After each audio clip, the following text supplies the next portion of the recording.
के समान है। किसके समान? जोर से बोले, किसके समान? और तेज से बोले, किसके समान? राई के दाने के समान है। जिस किसी मनुष्य ने लेकर उसको क्या किया, अपने खेत में बो दिया। और जब वो बो दिया तो सब साफ बातों से क्या हो गया, बड़ा हो गया। और जब बड़ा हो गया तो आकाश के पक्षी उस पर बसेरा किया। आमीन। इसका तात्पर्य क्या है मेरे प्रिय? स्वर्ग का जो राज है वो एक राई के दाने के समान है। अब यहाँ पर सुनिए मेरी बात को। राई का दाना, सरसों का दाना कितना छोटा होता है, हाँ या ना? होता है कि नहीं? वो आपके हाथ में है, यदि वो हाथ से गिर जाए तो उसको ढूंढना बड़ा मुश्किल हो जाएगा, हाँ या ना? उसी प्रकार स्वर्ग का राज है। आप यदि ध्यान न दिया, आप सावधान न हुआ तो कहीं न कहीं परमेश्वर का राज आपके जीवन से छिन जाएगा।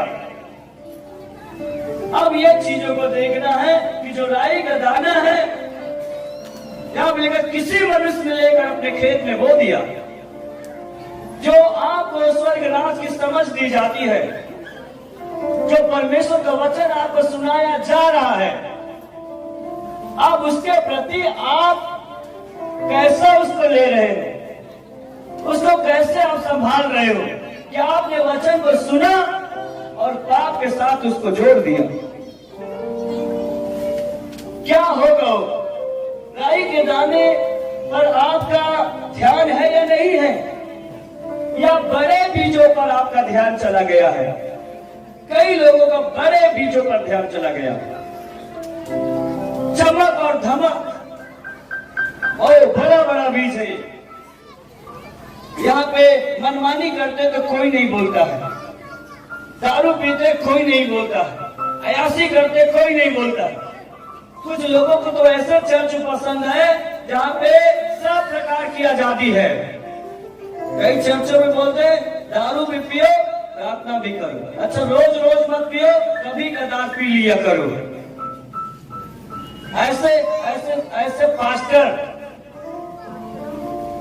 शैतान से समझौता कर लिए लोगों ने, और वहां पे लोग ज्यादा मगन होते हो। ठीक है भैया, सब प्रकार वहां पे जाते हैं तो सब चीज को रोक देते हैं। यहाँ पे तो पूरा आजादी है, ये वाला ठीक है। कहां पे जाएगा मालूम है? कौन सी दशा में जाएगा वो? बड़े बीजों पर उसका ध्यान चला गया।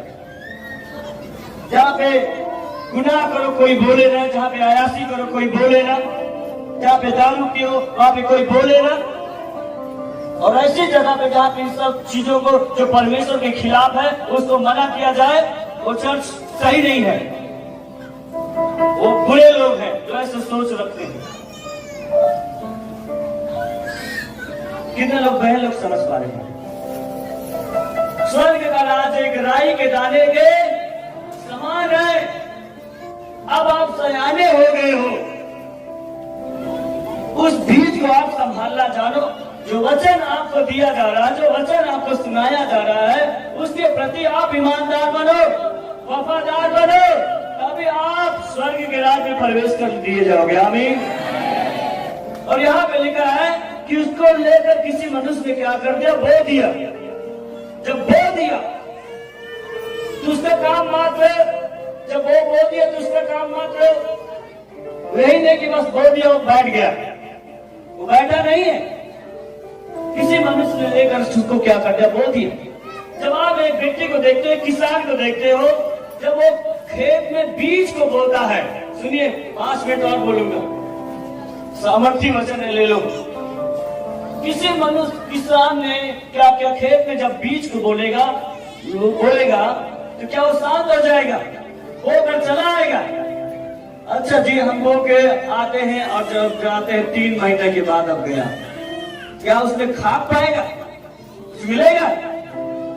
बीज जब बोकर आया उसको सिंचाई करेगा, उसकी क्या करेगा? गुड़ाई करेगा, उसकी रक्षा करेगा, उसकी देखभाल करेगा। कोई जानवर आके फसल को नुकसान न कर दे, वो मेहनत करता, पसीना बहाता, उसको क्यों करता है? तब जाकर फसल को काट पाता है। वही उसी प्रकार के लिए परमेश्वर के वचन जो है एक बीज के समान है, वो आपके अंदर बोया जा रहा है। अब इस वचन के प्रति आपको वफादार बनना है। इस वचन को आपको देखना है, कहीं ये वचन मेरे जीवन से जा तो नहीं रहा, कहीं मैं वचन से हटकर जीवन तो नहीं जी रहा हूं, कहीं वचन से हटकर मैं कहीं व्यभिचार में तो नहीं चल रहा हूं, कहीं मैं दारू में तो जीवन नहीं जी रहा हूं। इसको आप संभालिए।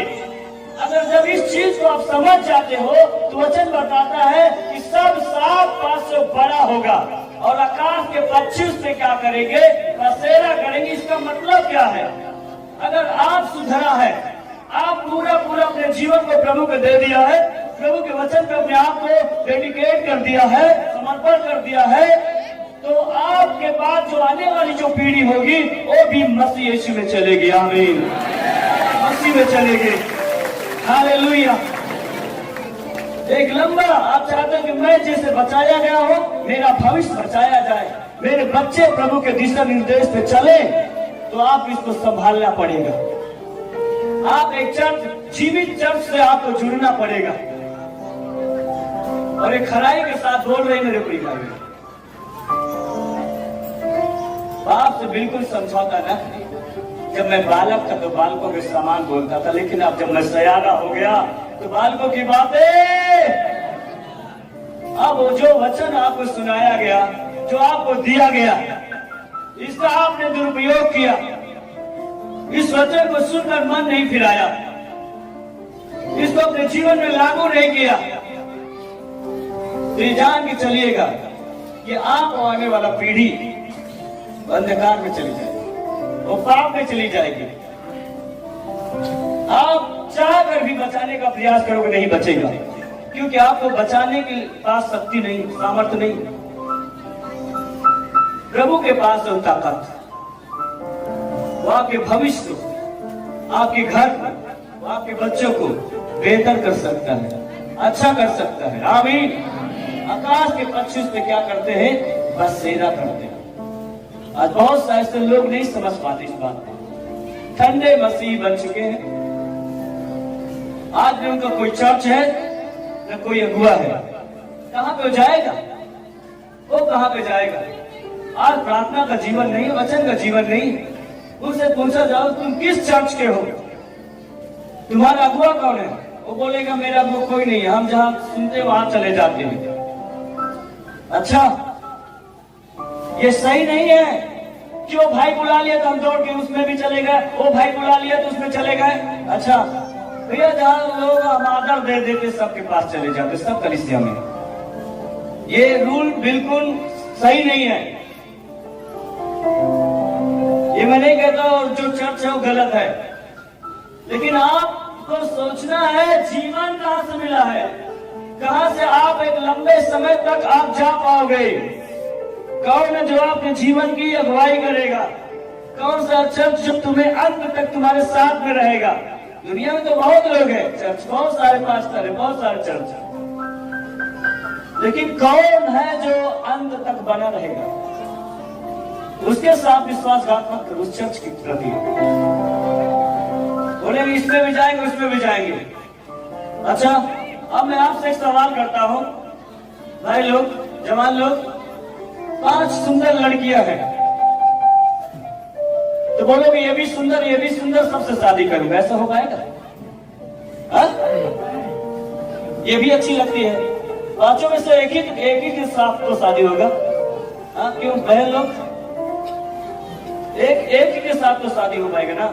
नहीं बोलो अरे जी ये भी अच्छा लगता है, ये भी अच्छा लगता है। ऐसा विचारधारा लोग के लोग हो गए हैं, उनको जीवन का समथर मार्ग नहीं मिल पाएगा, वो नहीं चल पाएंगे प्रभु के साथ। मसीही होने को ढोंग बन जाएंगे, एक तमाशा बनकर रह जाएंगे। लोग कहेंगे ये भी गया, देखो संसार में जीवन जी रहा। प्रभु कहता मैं, अगर तूने मेरे वचन को मान लिया, मन को फिरा लिया, उन बालकों की बातों को छोड़ दिया, गुनाह की बातों को, मैं तुझे लंबे समय तक लेकर चलूंगा। आमीन।